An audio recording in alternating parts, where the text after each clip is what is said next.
How businesses make money. How businesses make money. Starting with number one, LTP has to be greater than CAC. Duh. But let's get into it. Oh, look, I did write this. Duh. So you've got to make more money over the lifespan of the customer than it costs you to get them. Obviously, because otherwise you're spending money to get people who give you less money than it costs you to get them, which is not a good recipe for making money. So cool. Thing number one, I'm glad we covered that. Number two, let me give you this a real example to make this real for you. So this is a real thing for me.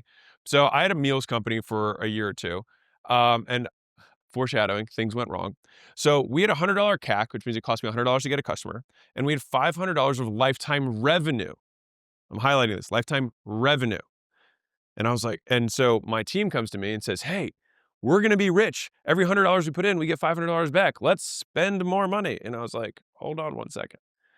And so, not so fast. I was like, "Okay, well, what are our gross margins on these meals?" And so the gross margins were 20%. So, and our lifetime revenue was 165 times 3, meaning people would pay for $165 a week for the meals and they would pay for 3 weeks. Okay. So the 30-day gross profit was, sorry, this is per month, excuse me. So 165 times 20% is $33. So now my lifetime gross profit was 500 times 20% was $100. So wait a second. So you're saying I'm spending 100, making $33 back in the first month, and spending 100 and making $100 back lifetime. But then we have like all these humans that we have to do all this other stuff with as well. Well, that's not going to work very well. And so it didn't. And so I told them to not do that. It's also why I'm not in the meals business anymore. Now, if you're like, "Hey, why didn't you work to figure it out?" It was the fourth business I started while I was still CEO. And Layla and I had one of these conversations. She's like, "Pick." It's like, legit. And so I ended up shutting that down because I had a co-packer. So it wasn't like I had a huge amount of staff or something that I had to lay off or anything like that. I was repurposing my supplement company staff to deal with all the meal stuff. Here's a fun fact for you. 80% of our customer complaints came from meals, 20% from supplements, and 95% of my profits came from supplements, and 5% came from meals. And I was like, I think if I were giving me advice, I would advise me to stop doing this. And so I did. So let me give you some benchmarks though, so you have an idea. Because you're like, okay, got it. So LT, let's just say GP, not PG. So it's not a PG-13 movie.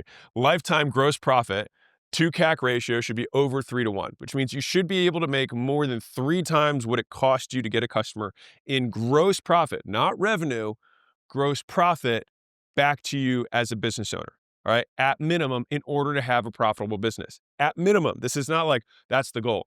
This is by all means, if you're below this, you're absolutely screwed. At 3, you're still not like in a great position. Ideally, it's much higher. Okay. Here's the example gone better. So in order for this CAC to work for this business, I would have to make $1,500, not $500 in lifetime gross profit in order for this to make sense. So I had to be way higher in order for this to work, and it wasn't. Okay. So that's just to give you an idea of what kind of adjustments that I would have to make in order to make that business work, which I was like, I don't know if I can conceivably do that, which ultimately led to me deciding not to. Which then leads us to the only 3 numbers that matters. And this is what you need to write down. This is what you need to think with. All right. Now, this is not in the book. And you're like, wait a second, how are you not talking about this in the book? It's because no one can do math. So you're here and you can do math. So if you're looking closely, you may notice that there's 3 numbers that make the biggest difference here. All right. So number 1 is CAC, which is the cost to our customer. The second is the fact that I talked about this 30-day thing. Like, why am I talking about 30 days? And the third is gross profit, which those 3 metrics triangulate acquisition, meaning getting new customers. CAC is how much it costs. GP is to make a profit.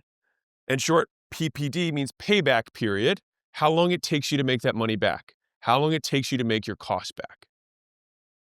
So ideally, you have low CAC, which means you have cheap customers. You have high GP who pay you lots of money, and then short payback period, which means really fast.